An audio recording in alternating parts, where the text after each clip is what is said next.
Hey y'all. So we're gonna talk about some flail chest. Okay, flail chest is probably one of the easiest ones to kind of learn about, and it occurs as a result of trauma. Okay, trauma to the thorax, which results in rib fractures. Okay, or broken ribs. At least 3 or more ribs are broken with a flail chest in at least 2 places. Okay, 2 or more places. So 3 ribs in 2 or more. So if this is my ribs, it's broken here and here, here and here, here and here. Okay, that can cause a flail chest. Okay, and where those breaks are, those broken segments, they move independently from the rest of the chest wall. Okay, so as if these are our regular ribs, let's say my fingers. My fingers are the ribs. Okay, they're sturdy. Okay, they're gonna move open and close as you breathe. But if you have these flail chests, okay, they are not as sturdy. So when you breathe in, they go inward. When you exhale, they protrude outwards. And so does your lungs, okay? That is your flail chest. So the stability of your chest wall is disturbed, okay? The chest wall, again, will move inward with inspiration. It moves inward, okay? And the rest of the thorax, whatever's inside, tries to expand outward, okay? Severity of the flail chest depends on 3 factors. The pleural pressure, okay? The extent of the flail, and the movement of your intercostal muscles during inspiration. That determines the severity of flail chest. If it's not as bad or if it's severe, okay, that's what it's going to be dependent on. The flail segment of the chest, it leads to hypoventilation with some atelectasis. Okay, atelectasis is the breakdown or the failure of your alveoli. Okay, and pulmonary contusion, which then leads to edema and hemorrhage. Okay, reducing that available lung space. Okay. So, as I mentioned, it's a result of blunt trauma to the chest from either a motor vehicle accident, okay, MVA, or a collision, a fall from very, very, very high up, okay, or direct blow to the chest, assault, okay, getting stumped out on the floor, some sort of trauma, okay, direct blows to the chest, okay. Your patient will most likely require mechanical ventilation.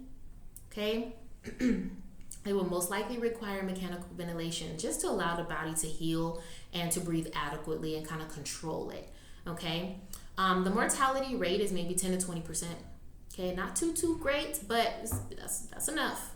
Okay, the most accounts that cause this again are from chest trauma cases. Okay, so the impact that this can have on someone's health is the pain. Okay, the pain, the altered gas exchange. You definitely want to make sure to educate your patients on this and what to look for. Permanent chest wall deformity, that is a thing as well. It's not going to heal back exactly how it was. Okay, so they will have some sort of deformity there. They will need to go through some vigorous physical therapy to help with that. And then they run an increased risk of developing respiratory distress. Okay, respiratory distress. What you're going to need for diagnostic studies is a chest X-ray. You definitely need ABGs, okay, arterial blood gases, and a CT scan for a better picture. So the CT scan is going to get what the chest X-ray missed. Okay, sometimes the cracks and the breaks in ribs are not always seen on a chest X-ray. So you'll need to get to diagnose it and get a better picture, okay, to really get down to the bottom of it with a CT scan. Okay, your role as the nurse is respiratory therapy, okay, helping them or prepping them for radiology, assisting them with physical therapy, and even a dietitian. Maintaining those ABCs, okay, airway, breathing, circulation. Okay, manage their pain and monitor for any complications. Okay, your assessment and recognizing your cues, their pain, their vital signs, airway patency, your ABGs, as well as I mentioned already, lab values, hemodynamic stability, respiratory stability. Monitor the ventilator settings. Okay, so if something is beeping out of control, don't touch it, but call RT, okay, the respiratory therapist, to come in and look at it or fix it. Okay, monitor their ET tube placement. Okay, ET tubes is endotracheal tube placement and security. Make sure it doesn't move. Okay.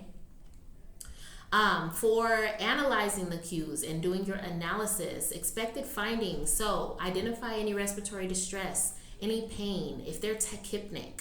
Okay, reduced O2 sats. Unilateral paradoxal chest wall movement. That's that weird movement of the chest that I explained that the flail chest what happens with the flail chest.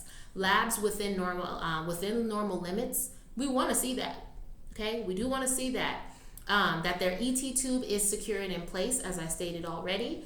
Unexpected findings, okay, that we don't want to see. We don't want to see them in respiratory distress. We don't want to see them go into cardiac arrest. We don't want them tachycardic. We don't want any hypotension, hypoxia, change in cognition, increased pain, abnormal ABGs, abnormal cardiac enzymes like your troponin or your CKMB.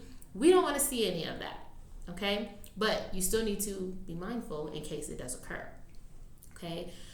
You're going to prioritize your hypothesis, monitor and maintain the airway, the breathing, the circulation, frequent vital signs, okay? Frequent cardiopulmonary assessment, okay? You may need to do a focus assessment on their cardiopulmonary, okay?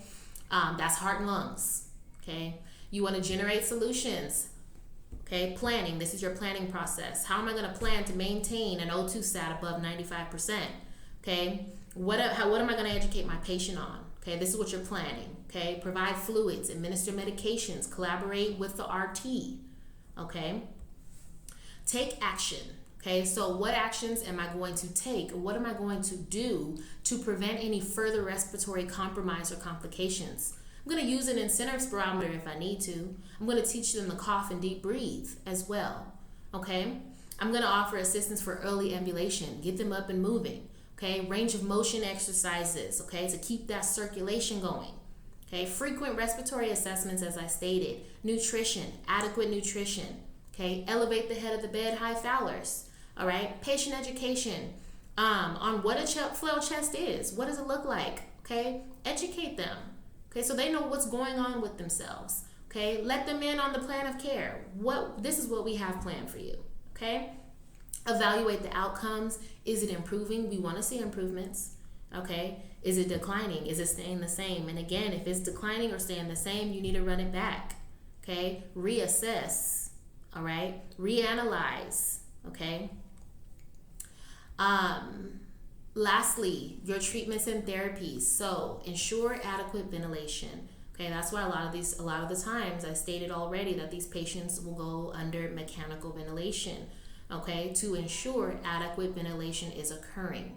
Okay, and to let the body heal. Okay, pain management. Provide nutrition, stabilize that chest wall, and maintain ventilation. Okay, least invasive to most invasive. Okay, least invasive, maintain ventilation, sit them up. Okay, that's your least invasive. To the most invasive, give them oxygen. Okay, all right, but that is your flail chest. Pretty simple, right?